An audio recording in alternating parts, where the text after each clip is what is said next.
Olá, meu amigo e minha amiga, sejam bem-vindos a mais um Portal do José, iniciando mais uma semana, iniciando mais um mês, que eu desejo que seja muito bacana, muito positivo para você e certamente será, mas não será para algumas pessoas aqui no Brasil, porque esse mês promete muitas emoções no campo do direito, no campo da justiça, que afetarão o mundo da política.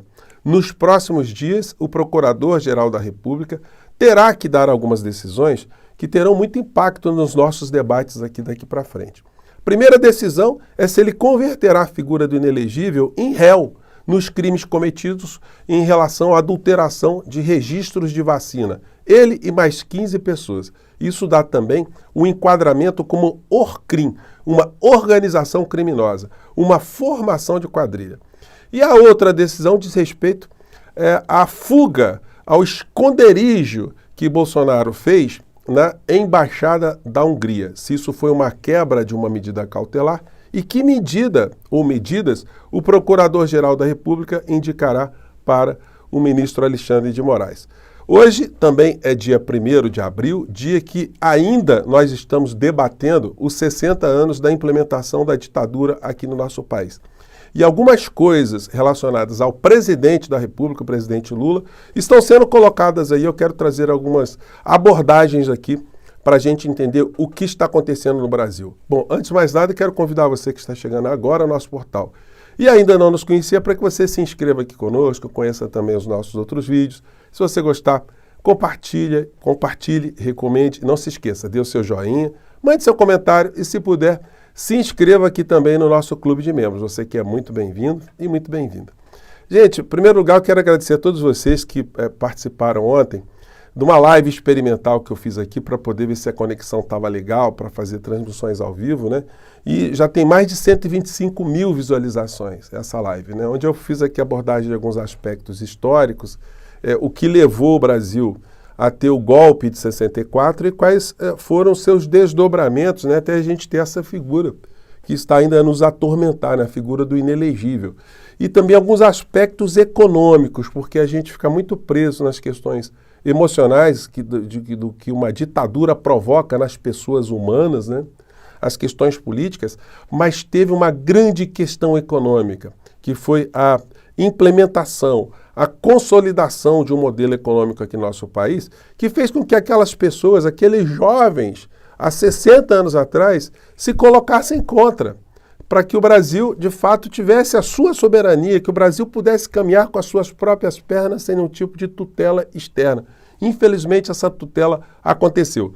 Hoje tem uma coluna aqui no jornal do Demétrio Magnoli, né? Gente do céu, aí o título tem isso aqui, ó, Memórias, 1964, Memórias Corrompidas. E aí ele diz aqui num trecho, a narrativa protocolar da esquerda anti-imperialista sobre 64 aponta o dedo acusador na direção dos Estados Unidos. É certo que a Casa Branca e a CIA ofereceram amparo ao golpe.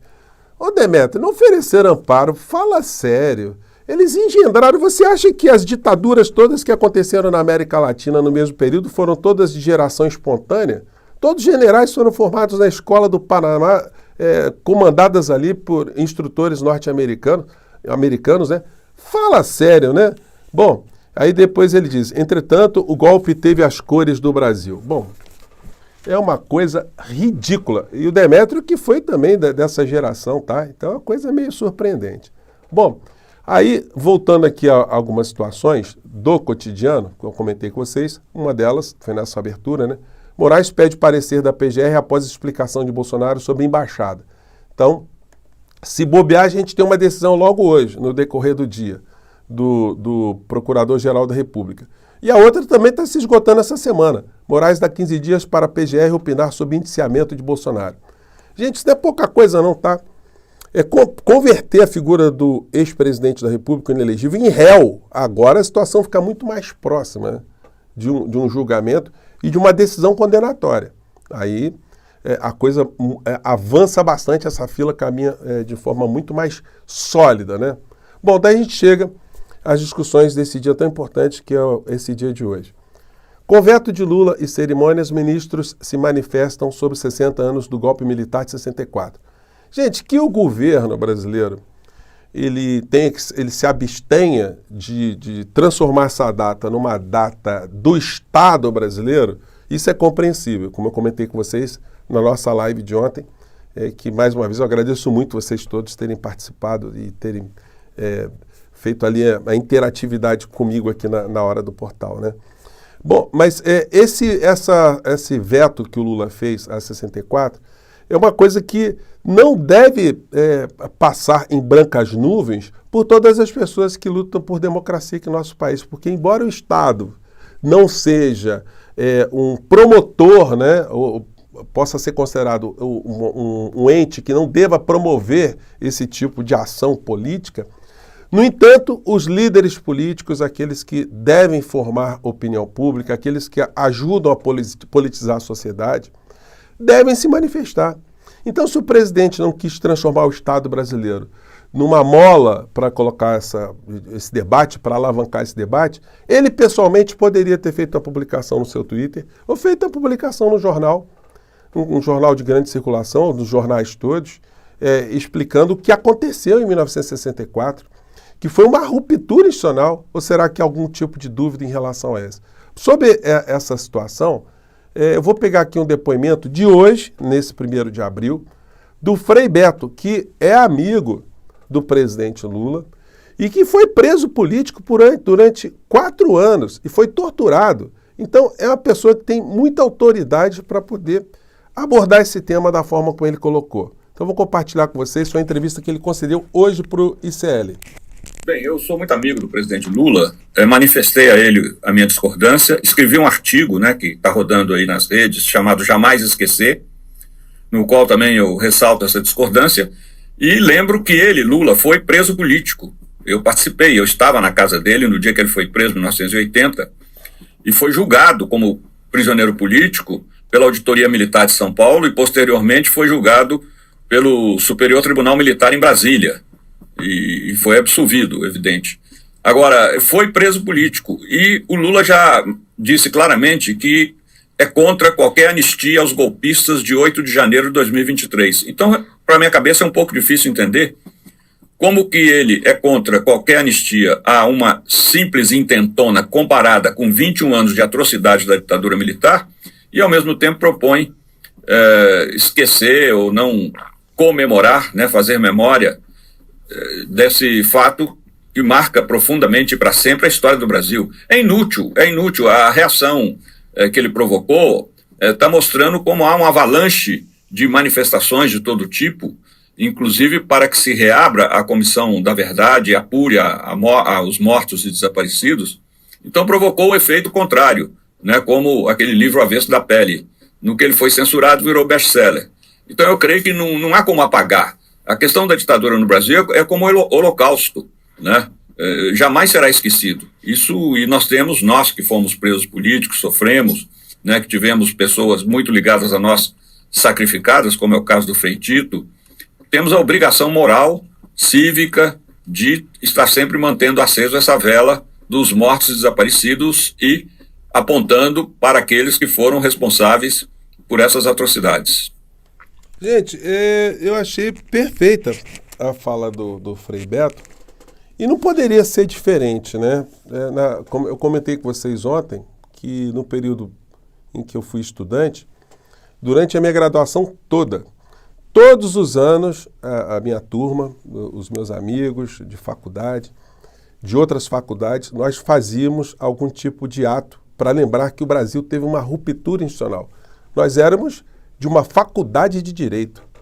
Então, como é que a gente poderia ignorar que o Brasil teve uma ruptura constitucional, institucional, e não lembrar essa data, né? Seria uma coisa, do ponto de vista acadêmico, absurda, e do ponto de vista político, mais absurdo, e do ponto de vista humanitário, humano, mais absurdo e inaceitável ainda.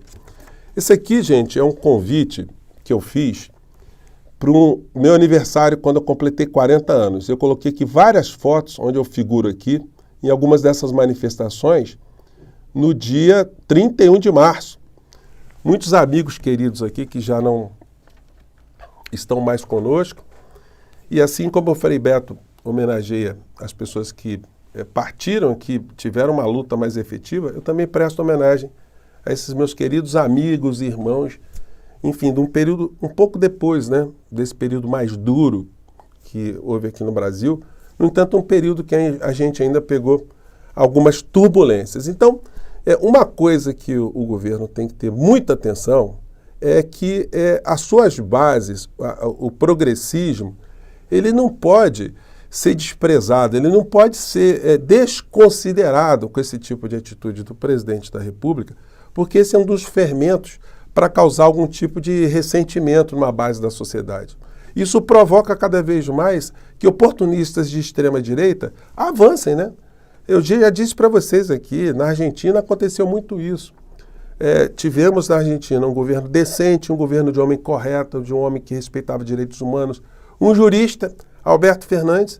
No entanto, ele acabou desagradando muito as suas bases por não tomar algumas atitudes que essas bases queriam que o presidente de então tomasse. Moral da história. O ressentimento da extrema-direita com áreas de ressentimento dos progressistas na Argentina, nos peronistas, possibilitaram um vigarista, um psicopata como Milei, chegar até a presidência da Argentina. Então, nada impediria o presidente Lula de se manifestar pessoalmente enquanto sujeito, enquanto líder de um partido político, abordando essa chaga da história aqui no nosso país para que ela não se repita nunca mais, né? Hoje o jornal Globo, que é o que teve uma maior atuação durante o período da ditadura militar, que durante 17 anos publicava editoriais, ou no dia 31 de março ou no dia 1º de abril, elogiando a ruptura institucional. Simplesmente, nos seus espaços de hoje, não falaram absolutamente nada, né? Deram coluna aqui para o Demetrio Magnoli, para o Gabeira, e ficou por isso mesmo, né? Bom, mas essa semana nós vamos ter situações que sublinham ainda mais isso que eu estou falando para vocês. Se Lula não falou nada de um lado, o inelegível, por outras razões, também não falou nada do golpe de 64. Ele que colocava a estrutura do Estado para homenagear a ruptura institucional como golpista, covarde, bandido que é, criminoso que é. Hoje, simplesmente, não falou absolutamente nada na postagem. Ele está falando aqui da autonomia do Banco Central. Vejam só. E o presidente da República hoje se encontrará, está se encontrando, né, com o ministro Paulo Pimenta da SECOM. Sinal que algumas coisas relacionadas à comunicação devem estar sendo tomadas, né? Hoje aqui no jornal a gente vê essa notícia aqui, que a EBC revê programação e busca foco em evangélicos. Uma advertência que nós já fizemos aqui algumas vezes no nosso portal do José e que nós fizemos chegar também à presidência da República. Espero que esse encontro aí esteja tratando dessas questões. Bom, gente, mais tarde eu vou voltar aqui porque tem uma questão envolvendo o pastor Rasputin Malafaia e a justiça. Coisas estão acontecendo, mas eu vou deixar isso para conversar com vocês mais tarde. Eu fico por aqui. Um grande abraço. Ditadura, nunca mais. Viva o Brasil. Viva a democracia. Tchau.